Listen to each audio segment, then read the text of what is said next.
ورنہ دن بدن ملت بیضا کا شیرازہ بکھرتا جائے گا اور ملک کی مذہبی و اسلامی فضا مسموم و مقدر ہوتی چلی جائے گی۔ ذرا سوچئے، کیا یہ ہمارے لیے مقام حیرت و افسوس نہیں ہے کہ امت دعوت یعنی غیر مسلمین تو کب کی چاند کی سیر کر کے آ چکی، مگر یعنی امت دعوت کب کی چاند کی سیر کر کے آ چکی، امت اجابت یعنی اہل اسلام امت اجابت ہے کہ باوجود قرآن و حدیث، اصول قرآن و حدیث و تعلیمات قرآن و حدیث اور اصول فقہ و قوانین فقہ کے ابھی تک اس چاند کی رؤیت و شہادت اور آغاز رمضان و یوم عید کی تعیین کے حوالے سے ملک و ملت میں ایک متحدہ آواز بلند کرنے میں سخت انارکی اور انتشار کی شکار نظر آتی ہے، اور اس طرح میڈیا، برادران وطن اور عالمی برادری میں اس کی جگ ہسائی ہو رہی ہے۔ شاید ایسے ہی مسائل و مواقع کے پیش نظر نعت پاک کے اشعار عربی شاعر کی زبان پر آئے ہوں گے۔ کیوں چاند میں کھوئے ہو، الجھے ہو ستاروں میں، آقا کو میرے ڈھونڈو قرآن کے پاروں میں، ان کے ہی پسینے کی خوشبو ہے بہاروں میں، انہی کی تجلی ہے ان چاند ستاروں میں۔ جی ہاں، کچھ لوگ یہ بھی کہتے ہیں کہ ہم تو چاند دیکھنا چاہتے ہیں مگر یہ چاند ہے کہ دکھائی نہیں دیتا۔ اورا بچشم پاک تمادید چوں ہلال، اورا بچشم پاک تمادید چوں ہلال، ہر دیدہ جائے جلوے آفتاب نیس، ماہتاب نیس، ہر دیدہ جائے جلوے ماہتاب نیس۔ کبھی تو نکلتا ہی نہیں اور کبھی نکل بھی جاتا ہے تو بادلوں میں چھپ کر ہمیں ترساتا ہے۔ واہ، خوب پردہ ہے کہ چلمن سے لگے بیٹھے ہیں، خوب پردہ ہے کہ چلمن سے لگے بیٹھے ہیں، صاف چھپتے بھی نہیں، سامنے آتے بھی نہیں۔ مگر سوال یہ ہے کہ کیا چاند سب کو نظر آنا ضروری ہے؟ یہ ہمیں نظر نہ آئے تو اس میں چاند ماموں کا کیا قصور، چاند قبلہ کا کیا قصور؟ وہ تو اپنے آقا و مالک کا غلام ہے، اس لیے تعمیل حکم میں اپنی منزلیں طے کرتے کرتے دبلا، خوب باریک اور کامان کی طرح خمیدہ ہو جاتا ہے۔ جس طرح سفر حیات کی لمبی مسافت طے کرنے کے بعد ایک بوڑھے انسان کی کمر جھک جاتی ہے، اگر اس چاند کی حیات ماہ 29 دن پر ختم ہونے والی ہو تو ایک شب کے لیے، اور 30 دن پر تمام ہونے والی ہو تو وہ 2 شب کے لیے پردہ خفا و حجاب ادب میں منہ چھپا لیتا ہے۔ ذرا دیکھیے چاند کا سفر، اس کی منزل اور اس کی منزل کی اختتام کی پوری داستان یوں قرآن کریم میں بیان کی گئی ہے، والقمر قدرناہ منازل حتی عاد کالعرجون القدیم، یعنی چاند کے لیے ہم نے منزلیں مقرر کی ہیں یہاں تک کہ پھر ہو گیا جیسے کھجور کی پرانی ڈالی۔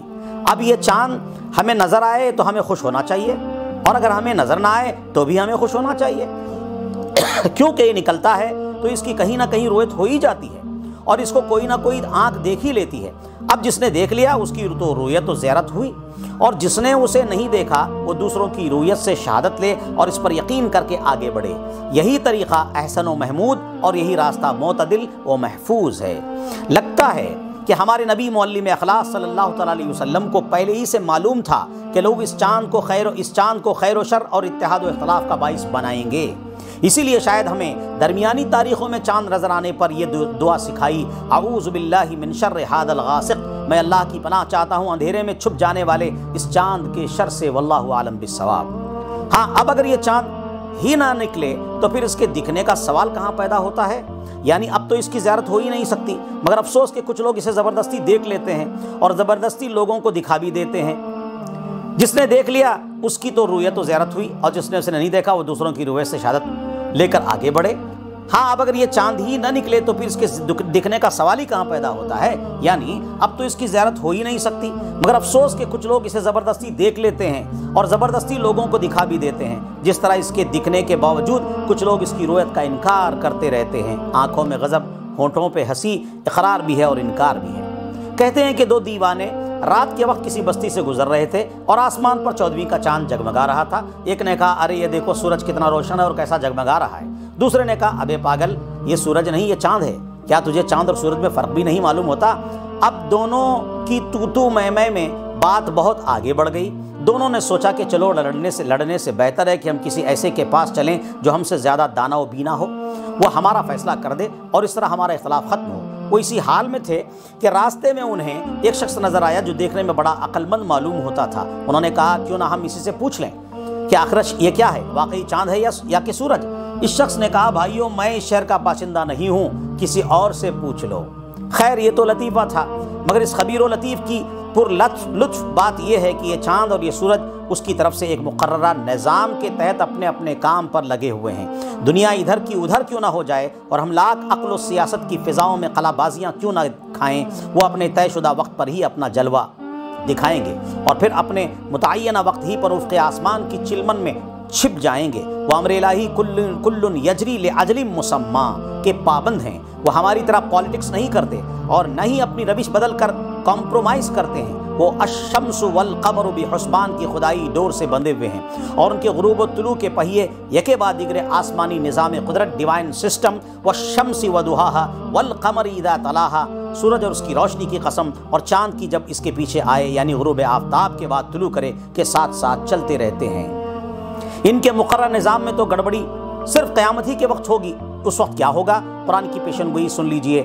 اللہ تعالیٰ فرماتا ہے فَإِذَا بَرَقَ الْبَصَرُ وَخَسَفَ الْقَمَرُ وَجُمِعَ الشَّمْسُ وَالْقَمَرُ، جس دن آنکھ چوندیائے گی اور چاند گہنے گا یعنی تاریک ہو کر اس کی روشنی زائل ہو جائے گی، اور سورج اور چاند ملا دیے جائیں گے یعنی دونوں مغرب سے طلوع کریں گے یا بے نور ہو جائیں گے۔ اللہ اکبر۔